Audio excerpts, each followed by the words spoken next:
Aujourd'hui, on décrypte les glaires cervicales. Oui, on m'appelle un peu le Hugo de la santé des femmes. Bon, c'est faux, mais moi j'aime bien décrypter les trucs dont personne ne parle, ok? Et aujourd'hui, on va parler glaire cervicale, ce petit truc là qu'il y a dans ton slip. Parce que la glaire cervicale, c'est pas sale, c'est pas bizarre, c'est vraiment juste un indicateur hyper précis de ce qui se passe pendant ton cycle. Sauf que personne n'en parle, on crée un tabou autour de ça, et on sait pas ce qui se passe dans nos slips. Première chose, la glaire cervicale, c'est une substance qui est créée par le col de l'utérus. Et son rôle, ça va être de protéger, hydrater, empêcher ou faciliter le passage des spermatozoïdes.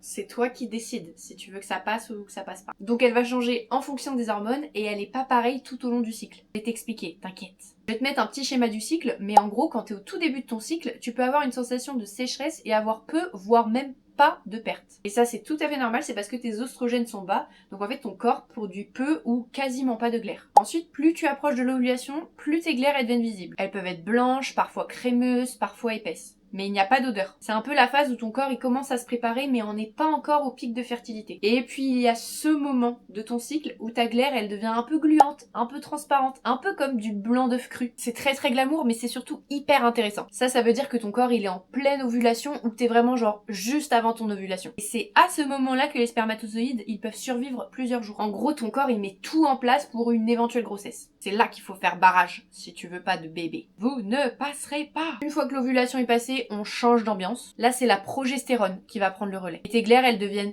plus épaisses, plus collantes, voire elles disparaissent. Et encore une fois, c'est normal. C'est un peu comme si ton corps, il fermait les portes. Genre. Parfois, tu peux remarquer aussi que tes glaires, elles sont un peu jaunâtres, un peu rosées.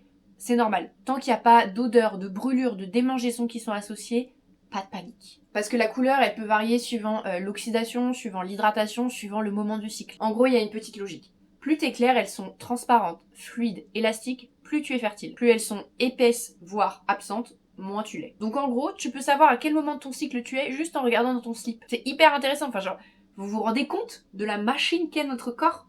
C'est génial. Attention, cependant, il y a des choses qui doivent t'alerter. Si tu vois un changement dans ta glaire, s'il y a des odeurs un peu inhabituelles, une texture, un peu comme du lait caillé par exemple, qui sont inhabituelles, là faut que ça t'alerte et faut que tu ailles consulter un médecin. C'est sûrement rien de grave, mais il faut quand même aller checker en fait. Le plus important, c'est qu'il n'y a pas de glaire parfaite, évidemment. Il faut juste que tu apprennes à comprendre ton corps, ton fonctionnement, ta glaire au final. Vraiment, je pensais pas pouvoir dire ça un jour. J'adore mon taf. C'est trop génial. J'espère que tu as appris des choses aujourd'hui. J'ai pas mal parlé d'hormones, de cycles, etc. Si tu veux que je fasse des vidéos dédiées pour t'expliquer un peu mieux tout ça, tu me le dis en commentaire.